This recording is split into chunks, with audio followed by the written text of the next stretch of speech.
आज का लतीफ़ा।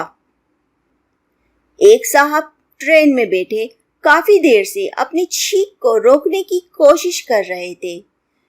उनके साथ वाले मुसाफिर ने मुंह बनाकर कहा, आखिर आप छींक क्यों नहीं लेते? उस आदमी ने जवाब दिया, मेरी बीवी का कहना है कि जब भी छींक आए तो समझ जाना मैं तुम्हें याद कर रही हूं, फौरन मेरे पास चले आना। दूसरे मुसाफिर ने पूछा, फिर आपकी बीवी कहाँ है?